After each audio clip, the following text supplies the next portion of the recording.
बहुत समय पहले की बात है। पहाड़ों और घने जंगलों के बीच बसा था एक सुंदर और समृद्ध राज्य, माया नगरी। यहाँ के राजा विक्रांत सिंह न्यायप्रिय और बहादुर थे। राज्य में किसी चीज की कमी नहीं थी, न अन्न की, न पानी की, न खुशियों की।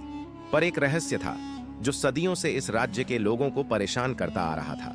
राज्य के उत्तर में एक काला जंगल था, काल निधि वन, जहां कोई जाने की हिम्मत नहीं करता था। कहा जाता था कि वहां एक चुड़ैल रहती है, मां चुड़ैल, जो आत्माओं को गुलाम बनाकर जीती है और इंसानों की शक्ति चुरा लेती है। एक दिन राज्य में अजीब घटनाएं होने लगीं। लोग रातों रात गायब होने लगे, खेत सूखने लगे, बच्चों के चेहरे पर डर और बूढ़ों की आंखों में चिंता घर कर गई। राजा विक्रांत ने सभा बुलाई और कहा, अगर ये किसी राक्षसी शक्ति का काम है तो उसे खत्म करना मेरा कर्तव्य है। राजा ने अपने सबसे बहादुर सिपाही वीरभद्र और राजगुरु चंद्रकांत के साथ कालनिधि वन की ओर प्रस्थान किया। जैसे जैसे वे जंगल में आगे बढ़े, पेड़ खुद ब खुद रास्ता रोकने लगे।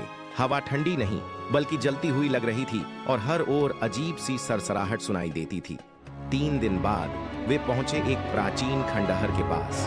वहां रात होते ही कुछ ऐसा हुआ जिसने सबकी रूह कंपा दी। एक काली छाया हवा में लहराई और एक डरावनी हंसी गूंज उठी। स्वागत है तुम्हारा राजा विक्रांत, इतने वर्षों बाद कोई खुद मेरे द्वार आया है। वो थी मां चुड़ैल। उसकी आंखों में आग थी, बाल जमीन तक फैले हुए और उसके इर्द गिर्द हवा भी डर के मारे कांप रही थी। राजा ने तलवार निकाली और कहा, जो तूने मेरे राज्य के साथ किया उसका अंत आज होगा।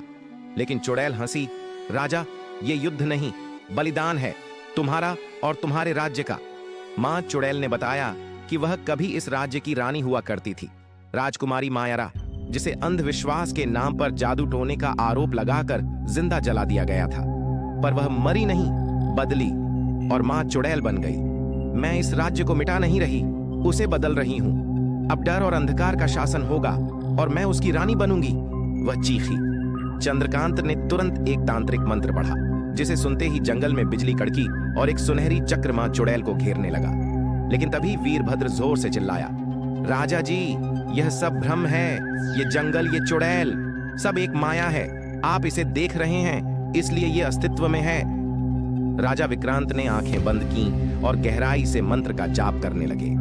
जैसे जैसे उन्होंने सत्य का ध्यान किया, मां चुड़ैल की शक्ति क्षीण होने लगी। वह चीखी, नहीं, मैं फिर से अकेली हो जाऊंगी, मत छीनो मुझसे मेरी दुनिया। लेकिन देर हो चुकी थी। एक आखिरी चीख के साथ मां चुड़ैल हवा में बिखर गई। राजा वापस लौटे, पर माया नगरी अब वैसी नहीं रही। कालनिधि वन अब भी वहीं था, पर शांत। फिर भी लोग वहां नहीं जाते। कहते हैं मां चुड़ैल तो चली गई, पर उसकी छाया अब भी उस जंगल की हवा में तैरती है, क्योंकि जब किसी को उसके अपने ही जला दें, वह जलती नहीं, भस्म होकर वापस आती है। इस तरह यह कहानी यहाँ पर समाप्त होती है। और अगर यह कहानी आप लोगों को पसंद आया होगा तो इस वीडियो को एक लाइक करके चैनल को सब्सक्राइब कर देना और कमेंट बॉक्स में अपनी राय जरूर से लिख देना।